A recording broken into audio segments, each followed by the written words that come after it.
बसंती चोला ओढ़ मैं तोर रंग रंग जावा। वंदे मातरम नाद घुमर उमड़ाओ उछाह भर गावा। भारत भाग्य विधाता मोरे छत्तीसगढ़ मातारी। और हरियर अचरा के छैहा हावय हमर चिन्हारी। जय जय भारत महतारी और छत्तीसगढ़ महतारी। जय जय भारत महतारी और छत्तीसगढ़ महतारी। कहीं मोर आदत माँ कहीं हाय बादत माँ। बस तोर पर जीवन है सर्वस तो लारपन है। रंग बसंती मैं रंग जावो तोर पर मया देख है। रंग मोर देश के रंग मोर देश के रंग मोर देश के रंग मोर देश के।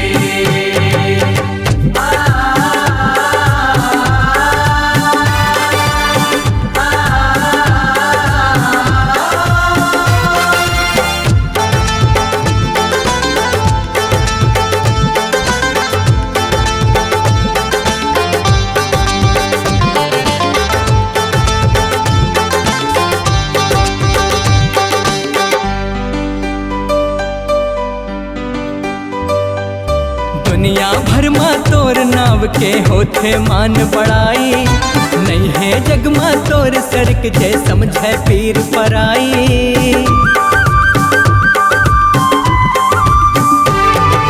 खोजे माँ नहीं पाए सको मैं तोर सही महतारी।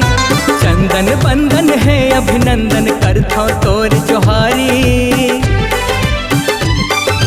गर्व गुमानल मैं भर जाता तोर महिमाला देख के।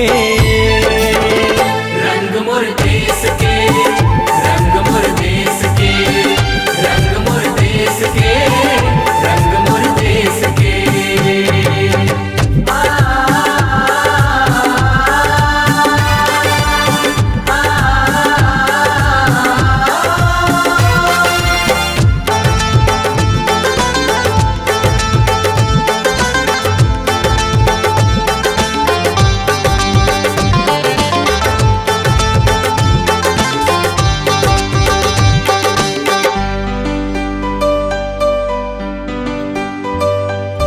दुनिया लाव सुधैव कुटुंबी रद्दा सहज दिखाए। एक ताग माँ सबला बांधे परचम जग लहराए।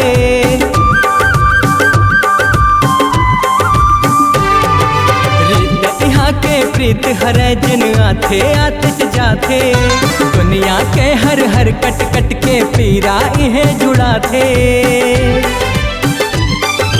तोर चमक माँ दुनिया चमके चौके जम्मो देख के।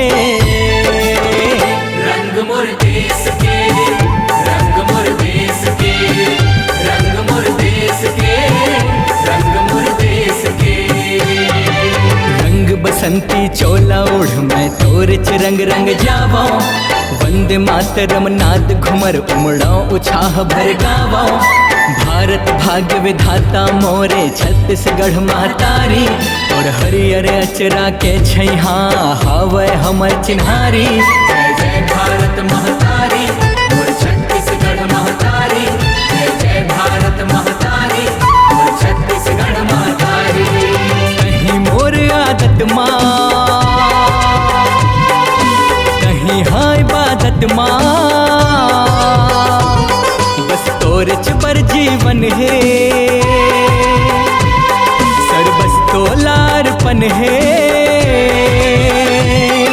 रंग बसंती मैं रंग जावो तोर पर मया देख है।